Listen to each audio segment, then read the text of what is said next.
up, guys? Phil Caulfield here. We're with No Agenda today. Going to take you guys through a little bit of my playing journey, my coaching journey, and make sure you guys tune in.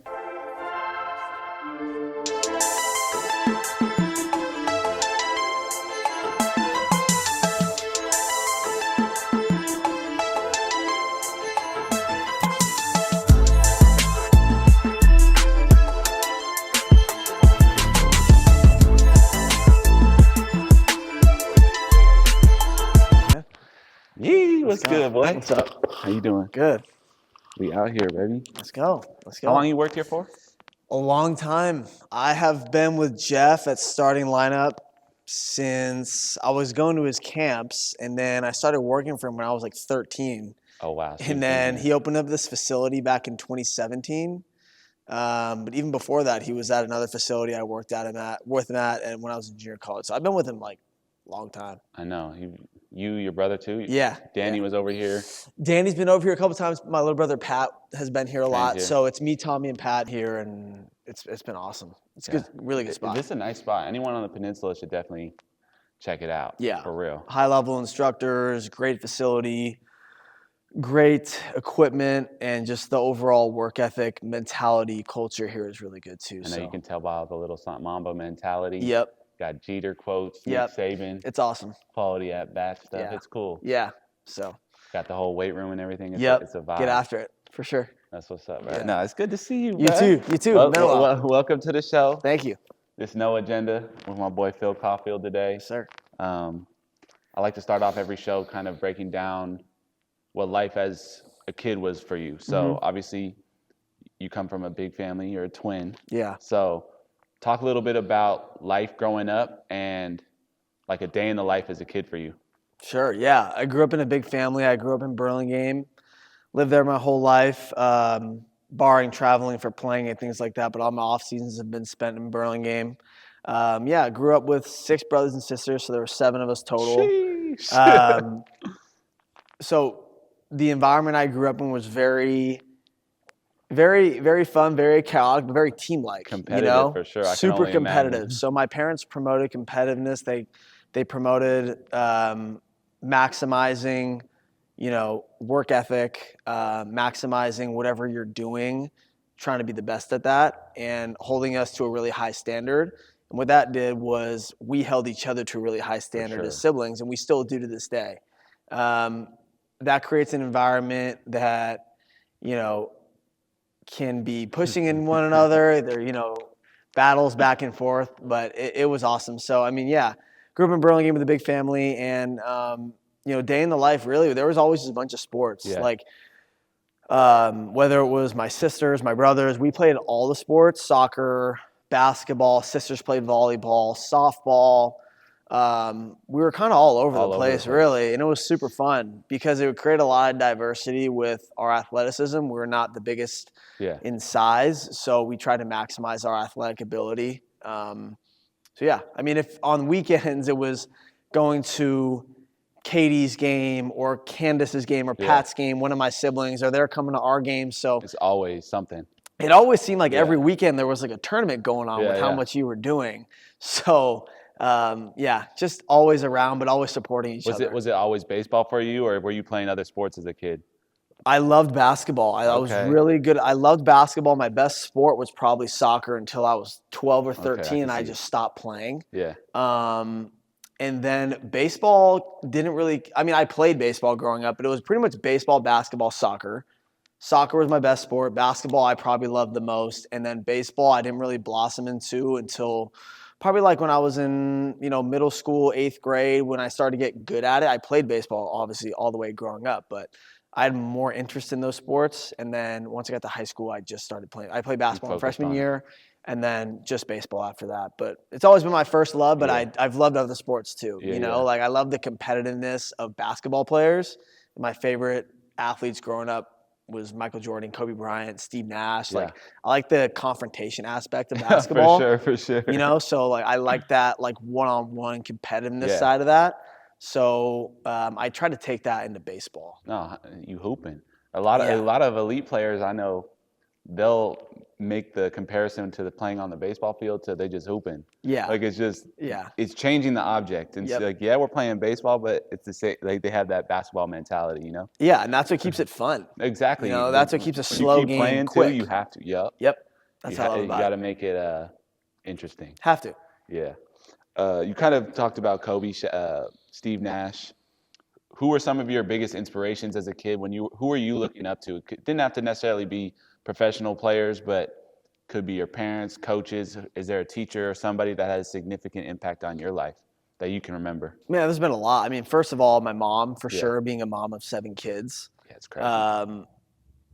You know, just watching her work ethic and dealing with all of us and all of our daily lives, and just her mentality. Like she wasn't huge into sports herself, but like her mentality is elite. Yeah. As far as like, I mean, you have 2 brothers who also he played professionally, and 2 brothers who played professionally. Your parents definitely did something right. yeah, you know, my mom, I looked up to her for her mentality. My dad showing us the love of the game. He never pushed us in any direction, but like he just showed us how to love it. Like, and he just showed us how to have fun. So Yeah. that was awesome. And then I've had a lot of really great coaches throughout my career. You know, in Burlingame, like Chuck Chavez was awesome for me. Sean Scott, my high school coach, the coaches at Skyline, Dino and Tony, and then Coach Gill at Loyola Marymount, Coach Andrews, Prettyman. I was really I had a lot of really good coaches. Like I really look back on my career and just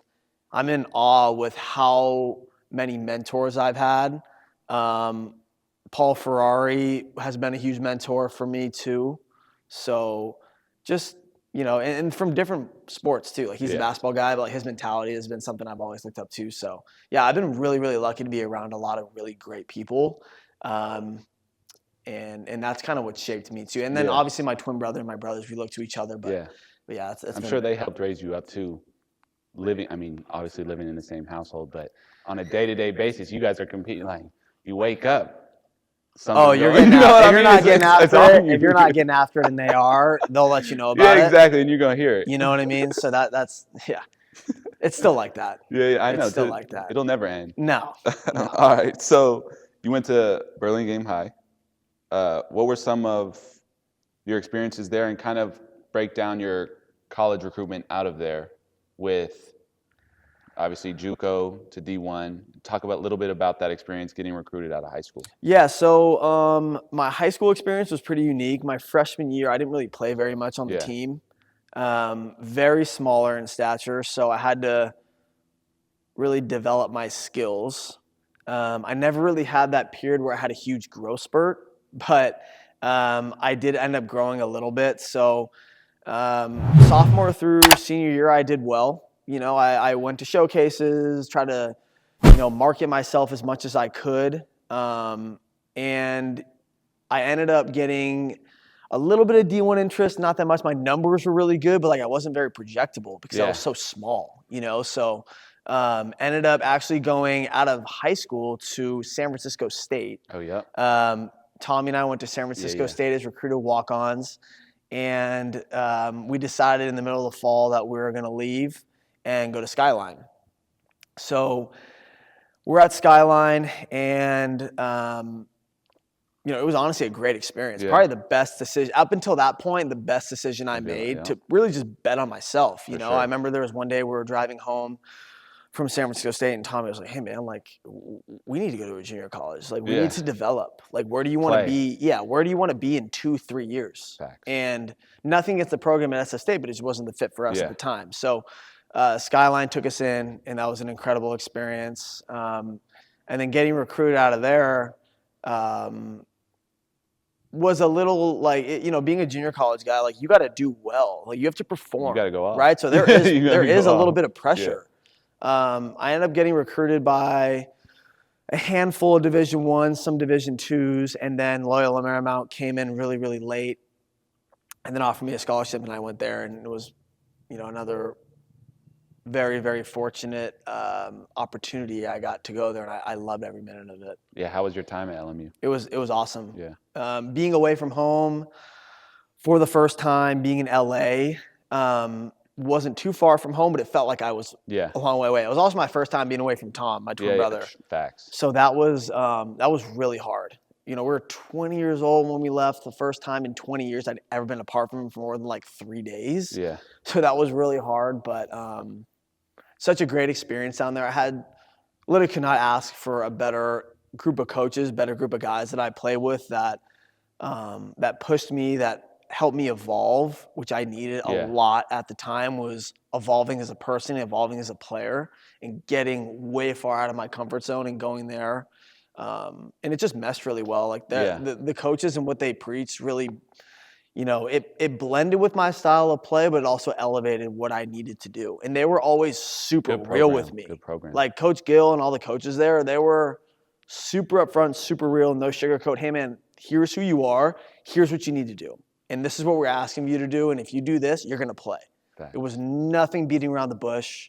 And it was all about maximizing who you are and who you want to be. Getting the most out of your ability on and off the field. Yep. For the JUCO guys out there, I want you to kind of give some insight on that transition from JUCO to D1, because obviously anyone who's playing JUCO, that's their goal, that or get drafted. Looking back, if you were to talk to your younger self, coming from Skyline, going into LMU, is there any word of advice or things you wish you had known? I wish I had known about the nutrition part. I wish I knew more about the lifting part. I think that's one thing that I really wish that I did more of, was understanding how to maximize your body and your nutrition, how that really helps you longevity-wise on the field. So you think if you had came in more aware and just had been executing more on the physical or nutrition and training side, totally, it would have helped. My first fall would have been a lot better. I went into LMU my junior, 145 pounds. Oh, wow. And they called me to the office and they were like, you cannot play here at this weight. There's no way. So you need to gain 10 pounds by next week or you're not practicing. Yeah, you've gone too. So that was huge. But there's so many good players out there. Yeah. And when you go to a new level, you have to understand that, there's going to be stuff here that I haven't seen before. And I'm going to have to make an adjustment. At some point, it's going to hit you. The new level, I'm going to have to adjust. So I have to be well equipped and understand that's going to happen. And you have to be ready for it. And when you make an adjustment, it's not always going to be comfortable. I was very stubborn in things that I did. And I wish that I would have told myself, hey man, I'm going to the Division I level. I'm going to play against better players. I can't do exactly what I did last year. You got to change something. And I think when you're always trying to chase a ghost of something that you did in the past, well, I always did it this way. Yeah. Well, you're not there anymore. You have to do something now that's going to be a little bit different, and that's okay, right? So I wish I was just a little less stubborn on, well, I always did it this way and it had success. Yeah. You're at a new level. There's new pitching. The defenders are better. The outfielders. The defense is better. That's amazing. The outfielders are a lot better at the Division I level. So balls that you hit in the air, they're caught, and infielders are obviously good at every level. But I think that's one thing that I don't think is talked about enough is as you get older, the outfielders can cover so much ground. So the ball, you want to hit the ball in the air. You want to elevate the ball. Yeah. But you want to do it at a pace where the ball's going to drop. Facts. Get your knocks. Yeah. Yeah. So, that's one thing. Be willing to make adjustments and understand that it's going to come with some uncomfortability. For sure. So, you were drafted by the Washington Nationals out of there. Kind of give some insight on your draft process and how you approached that final year before the draft and everything. Looking back, if you were to go back to LMU. Leading up to that season to the draft, what were some of the emotions going through your head? What do you wish you had known? Kind of just break it down. It was all really new because I had really no guidance in it really. Yeah. It was kind of going into it blind a little bit. So I did well my junior year, and then going into my senior year, I had a realistic knowledge of hey, if I do well again, there's a chance I can get drafted. I'm at a school where it happens, For sure. So. That was definitely my goal. Yeah. But you have to be patient and you have to be able to perform. The other part too is you have to understand is when you're being scouted, you're a brand. What is my brand? What am I trying to do well? That's something I feel like I did a good job of understanding my senior year at Loyola, what player do I want to be? Yeah. And I'm going to sell out to that. You know, like I'm not going to try to be anybody else. I don't care what it looks like, how you hit batting practice, what your power looks like. I'm going to do what I do well. And I'm going to go all in to who I am. Facts. And once I started doing that, I started performing. Once I started performing, then I started getting attention from scouts because it was pretty clear on who I was. I had success in the past, and what I was doing made me successful in the present. So, and that helped me project to the next level. So, that process was pretty strenuous. I mean, I didn't really hear from a lot of teams until the middle part of my senior year. I hear from a couple teams, and then there was one day we were playing actually against, I think it was Cal State Bakersfield on a Wednesday. Oh, maybe. And we had a bunch of scouts there in the stands for batting practice. And I remember I pulled up, I was like, who are these guys here for? And then I go to my first round of BP and they started filming me. And I'm like, oh my God, okay, like, it's my day. You know, like they'll give you I was a senior. So it's like, hey, we're going to give this guy a day. We're really going to watch him. And, if he does great, great. If not, like we'll move on. So, once I understood that they were there mostly for me, it was pretty nerve-wracking, like for sure. Human element to it. And it's something you're pursuing your whole life, like basically since you were a little kid. For sure. And I remember I went up for my first at-bat, rolled over, second at-bat, strikeout, third at-bat, grand slam. Oh, yes, sir. And then the next day I heard from a lot of teams, and then from there it pretty much just went off. But that whole process was pretty strenuous because you don't really know what to expect. You hear from a lot of teams before the draft, and they're telling you what they think. But ultimately, it's up to the scouting directors, the organization. What are they looking for? And at the end of the day, like I said, I'm a brand, right? I'm a senior signed second baseman. So whoever needs that, they're going to take me. Like you're not getting that for the most part for me in the first, second, third, fourth, fifth round. Right. So went later in the draft, but the experience was incredible, and it was really cool for me and my family to go through that. So, what was your? How'd you find out? My little brother Pat told me. I was actually at a point where I didn't know what was going on. I was sitting around. We're all sitting at my parents' house, and I was sitting there, and I wasn't following it at the time because I was just too stressed out. You're looking at your phone, and then my little brother came running in, screaming, "You got drafted by the Nationals!" I'm like, "Oh my God!" It was pretty crazy. You see it on Twitter, and then it was a really cool experience. It was cool for just my family, just being there, and it was just a cool moment. That's dope. Yeah, it was cool. So obviously, you get drafted. You go straight to Florida? Straight to Florida. Okay. How was that process? And kind of just give some insight on your time in the minor leagues with the Nats. Mm-hmm. Yeah, so you go straight to Florida, and then you sign your contract, and you go right to rookie ball, and you join the players that were in extended spring training, a lot of younger Latin guys or some guys that were left back that are trying to go to AA, wherever. So you start rookie ball with those guys, like a mini camp, and that was awesome. It was super out of my comfort zone again, but being around guys that have the same goal as you and have the same mindset raises you up. Totally. So that was awesome, and being able to meet new people from different backgrounds. And some guys didn't even know what Loyola Marymount was, right? LMU, what is it? That's a small school to a lot of people. It is. So you realize how big the pot is of players. Oh, yeah. It's the world. It is. Yeah. And my time in the minor leagues was great. I had a lot of really great coaches and coordinators that helped me out a lot with my game. Being around a lot of really great players helped me elevate myself a lot. So, and just mindset-wise, too, it's every single day. That's the difference. And you're around good players. And when you take high-level reps around good players every single day, you're going to get better. So just assimilating with those guys. And then the other part of that, too, is I'm around great players, but I want them to feel like they're around a great player when they're around me. Yeah. You have to have that mentality. And if you don't, you're just going to get lost in the mix. Yeah. So, do you have any stories that you remember or that stick out to you from your time? Yeah, there was affiliated with the Nats. We'll get into the other stuff. Yeah, I think there was one day where we were out there. I think this was when I was extended spring training, and you're grinding out there in the hot sun. Yeah, humid too. Totally, and it's kind of it felt like just like one of those days, right? Yeah. And our manager brought everybody up, and he said something that I thought was really cool. He was like, "Hey man, you guys can't go through the motions on any day when you have a uniform on. Right. You are working on stuff every day with your highest intent. you never know the day that's going to click.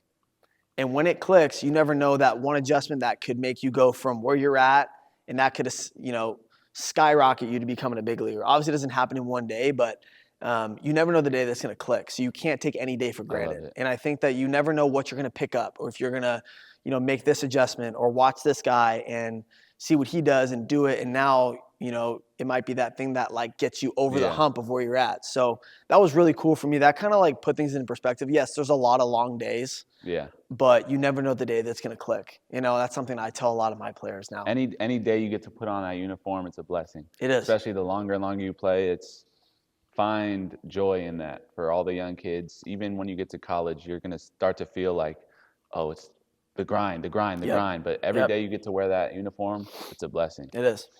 So obviously you had some trials and tribulations in your career. You were with the Nats, doing pretty well, ended up getting released. Mm-hmm. What was the process after that? As for indie ball, you ended up playing in Mexico as well. Yep. Kind of give some insight on what that was like, the ups and downs of your emotions, how you handled it personally, and maybe some advice for somebody who maybe just got released or how they could go about their business. Yeah, so I got released during COVID, and it was really out of the blue. Like when I saw that there was a bunch of people getting released, like I was like, well, I hope that's not. They were minimizing the minor leagues. Yeah, during COVID in 2020. So like I'm like, oh, I hope it's not me. Yeah. And then the next day I get a phone call from our minor league operations guy.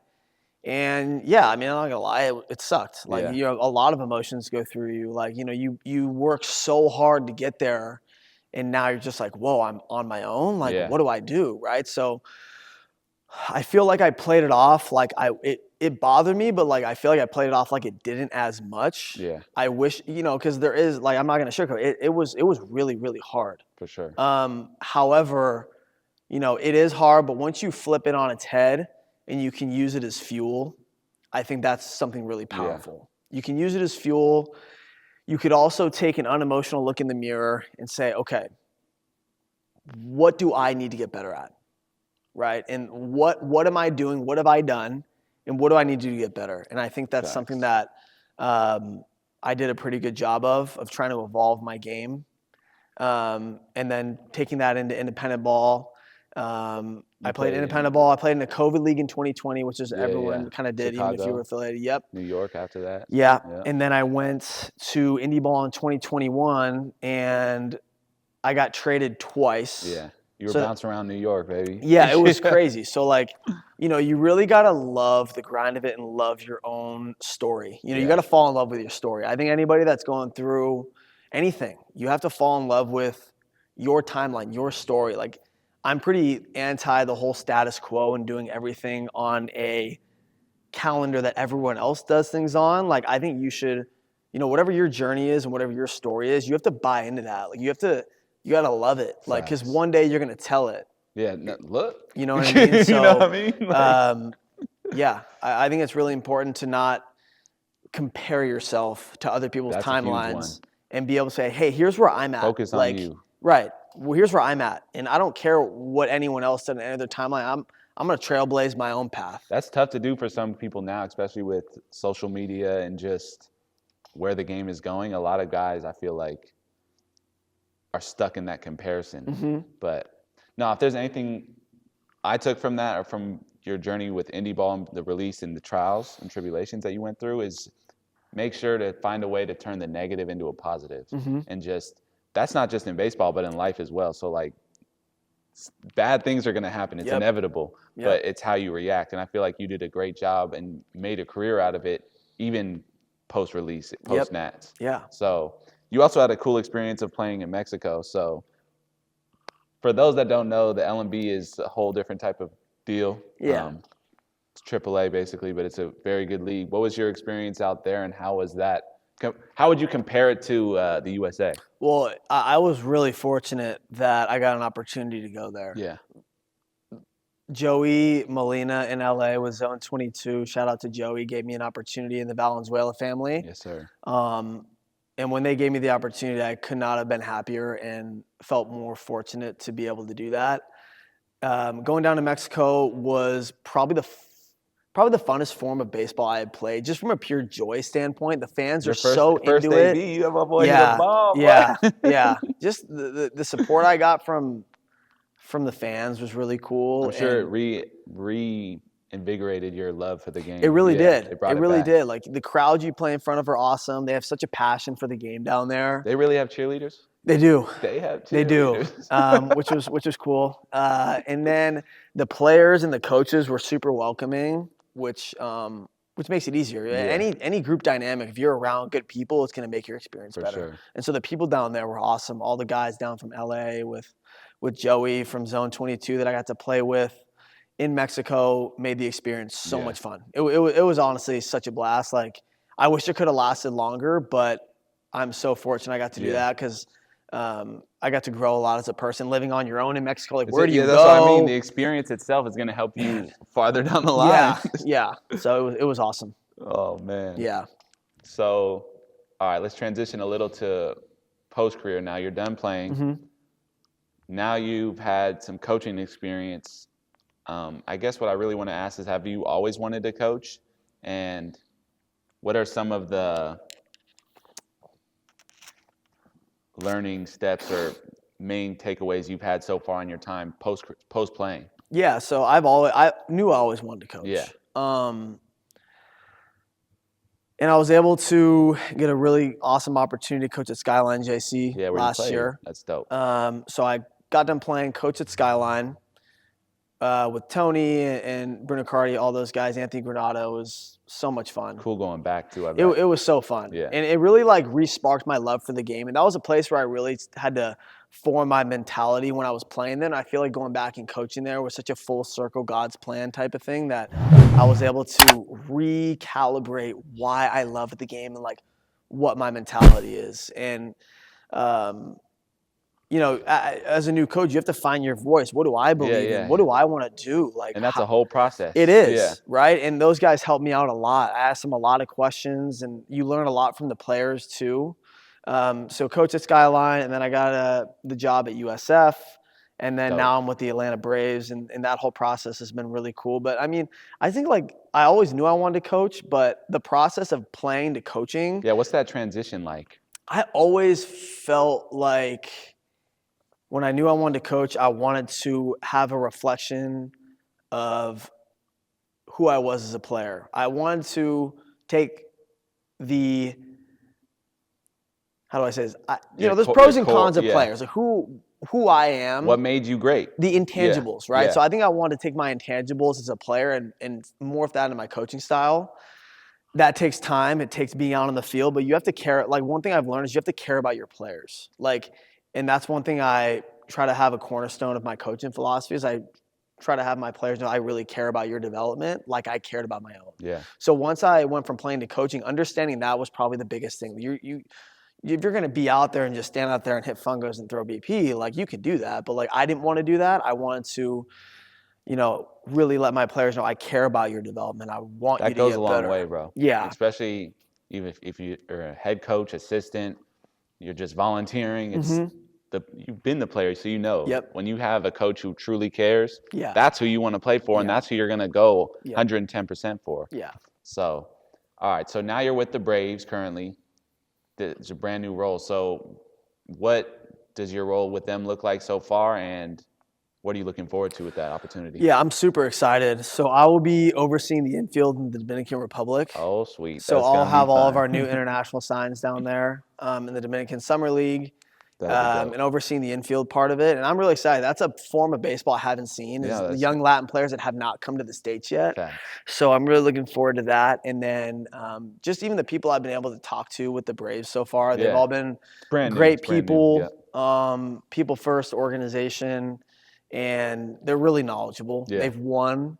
So you're talking to guys that have been there and that have had a history of developing players. So even just from the Zoom meetings I've had so far, I feel like I've grown as a coach just learning from those guys. You're just beginning. Yeah. So I'm just going to go there, ask a lot of questions, observe, and, just attempt to make the organization better, really. Yeah.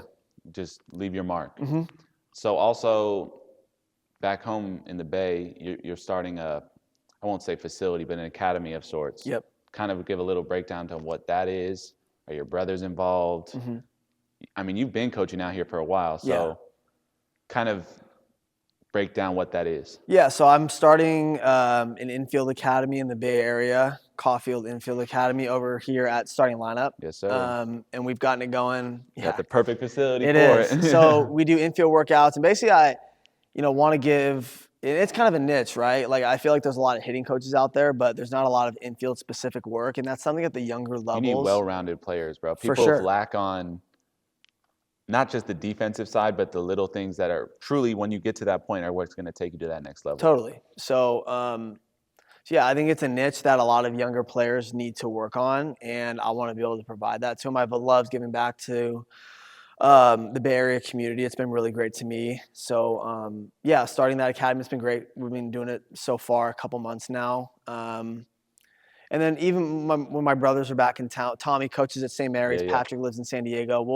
We'll do like holiday camps when we're all together, and we'll do clinics and things like that together. But yeah, it's been awesome. So just teaching fundamentals, the mentality part of it, and then being able to teach kids, hey, here's how you guys can take what we're doing and go do it on your own. Yeah. Like don't just do it with me. Go do it on your own. So that's the biggest thing. Like we're always huge advocates of practicing on our own, me and my brothers. So you don't need anybody else. You just need, even if you just have yourself in a wall, right, and one ball, how can I get an elite 25, 30-minute practice session in of hyper-focus on the fundamentals, teaching them what those are, and being able to take responsibility for your own career. So it's been awesome. I think that's huge, too, because you know how it is. The farther you go in pro ball, it's like you become your own coach. Yep.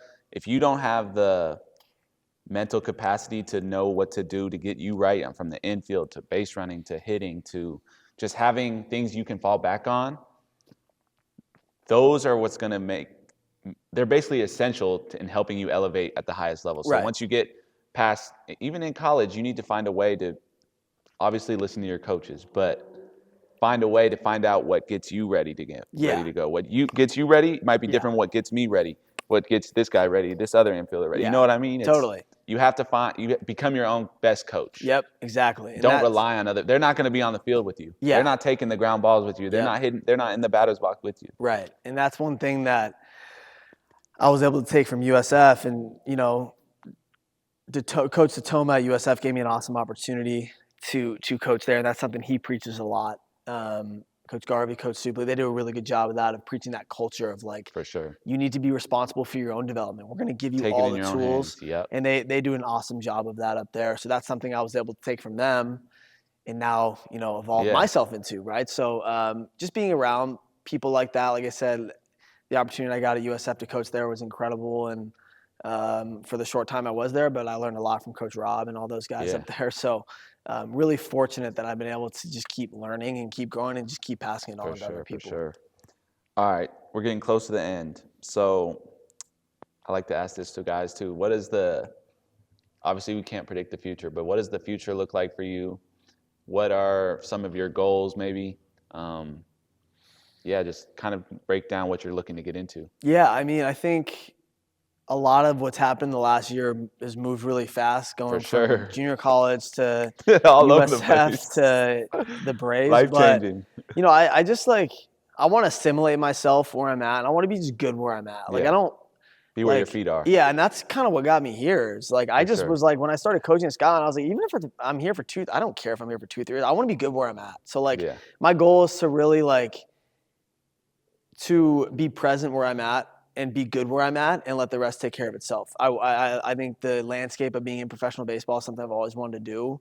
But my goal from year to year is I want to be the best where I'm at and be able to help as many players as I can. I know the future will take care of itself. That's something I kind of got lost in when I was playing. It was like, oh, I will be happy when I get to the big leagues. I'm good right now, and not saying I don't have goals. I definitely have goals, but if I'm not really focused on being the best where I'm at right now, I'm not going to be able to get to where I want to go. So that's my short-term goal, and then the macro, big-term goal, long-term stuff will take care of itself. For sure. I love that, because that's something a lot of players should start incorporating into not just their routine, but just how they approach baseball and life, because life comes at you fast. If you're thinking about all these different variables, it's going to be hard to execute on. The most important thing is what you're doing right now. For sure. And I love it. And it's it's taken you a lot of places, and I'm excited to see where it takes you in the future. Appreciate that. Yeah. My boy. Appreciate you, man. Hold on, we got final segment of the show. We got 5 quick questions from our boy. He doesn't know any of these. All right. Let's see. Off the dome. You feel Let's me? see. You ready for it? All right. Let's go. All right. I like to ask everyone this though. So, who are your top 5 MLB players of all time? So, doesn't necessarily mean like, oh, I think Babe Ruth's the best. It's who are your personal favorite from, or like you looked up to, like your top 5. Okay. Barry Bonds, number 1 for Easy. sure. Dustin Pedroia, number 2. Derek Jeter, number 3. Sauce.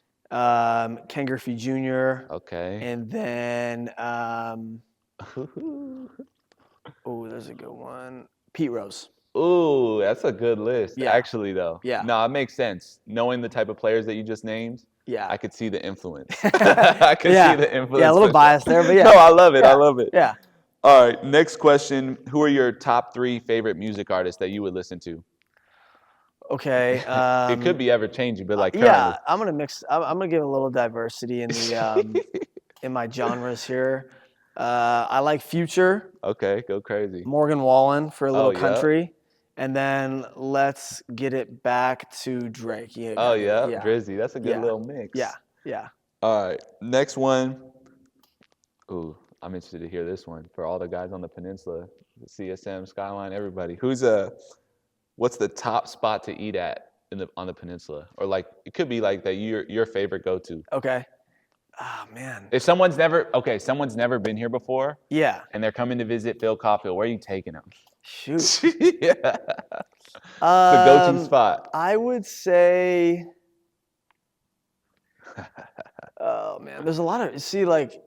My girlfriend Rachel and I, we like to go eat at so many. And shout out to Rachel. I cannot. She puts you on. She will just baseball in general. She's been awesome. Yeah. Being by my side, so I'm gonna give her a shout out. And I would say Town in San Carlos. Okay. Town is Town. Yeah. All right. Great restaurant. Bet. What type of food is it? It's like steak. It's like a mix of they have everything. Yeah, they have everything. Okay. Yeah, pretty high end stuff. Town. All right. Town in San Carlos. I'm gonna have to check San Carlos. Mm-hmm. All right. 2 more. I'm interested to see this one too. I don't know how big of a reader you are, but if you had a book recommendation, or if you have a top 3, what's your favorite book that you've read? That's a good one. Or that just resonates with you. Could be even when you were a child. Yeah, I would say The Alchemist. Oh, that's a good one. Yeah, bro. I would say The Alchemist. I would say just like the journey part of everything, and taking, signs and omens of what things are showing you, and just and diving into that. I think that's what I loved about that book. I actually read that when I was in Mexico. Yeah. That's probably my biggest one, if I were to point any out. It's kind of same type of vibe as Be Where Your Feet Are, and enjoy the current moment and embrace it and go all in. Mm-hmm. All right, final one. If you were to talk to a young kid out there, or even a young guy in minor league system, what are your top 3 keys to success, not just for baseball, but in life? Oh, on the spot. Minor leagues? No, just if any kid aspiring to play at a high level, professional, minor leagues, big league, trying to get to the... Yeah, I would say number 1 is try to outwork how hard you think you can work. Yeah. Like the biggest compliment anybody can give you is that you work really, really hard. Yeah. Outwork how hard you think you can work. Number 2 would be to fall in love with your journey and your timeline. I think people a lot of times like to compare, well, he's doing this and he's getting this offer and I haven't gotten anything yet. Fall in love with where you're at, and then one day you'll be able to tell a story about it. And then number 3, there are no little things. Coach Gill told me that at LMU, and it's stuck with me ever since, is if you treat little things like little things, you're going to overlook them. But if you take everything into account, like there are no little things, then you're not going to overlook your nutrition. You're not going to overlook your sleep. You're not going to overlook your water intake. You're not going to overlook your development. If you're an infielder, your glove work, right? Like your vision, your mentality, your breathing. Like everything is important. And the more you can learn how everything ties into one another, and they're all very, very vital to your success, you're going to watch your career take off. Nah, I love it, bro. Yeah. Well, I just wanted to give you your flowers, bro. Phil Caulfield, everybody. This guy's story is one that you guys should look into. Played a long time. Now he's back into the coaching. He's full in on the coaching, currently with the Braves. I love it. I think a lot of kids and just even professional players can take a lot from your insight. And I'm excited to see what's coming in the future for you, bro. Thanks, bro. And I'm Appreciate excited it. to see where you take it. We'll end it with this. Do you have a final message or shout out for people?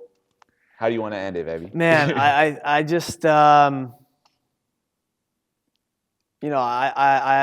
been really fortunate. I have a great family, a great support system. Thank you to all my family, my girlfriend, Rachel, everyone out there that's supported me so far. And hopefully my goal is why I wanted to get into coaching, was to be able to give other people that kind of support and give other people that kind of energy that I got. So, yeah, man, I'm excited for the future. I'm thankful that I was able to get into the field that I'm at so I can help as many people as I can. And thank you to Nick for having me on. If you haven't checked out more of his videos, check them out. They're awesome. You can learn something from him and his journey, which has been incredible for me to watch too, seeing how much you've grown and how much you've been able to rise through the game, and then everyone he's talked to as well. So check out the videos. It's been awesome. Thank you. Appreciate you, bro. Yep, for sure. Tune in, subscribe, hit the like button, share this. I know his message resonates with a lot of y'all, so welcome to No Agenda, baby. We out.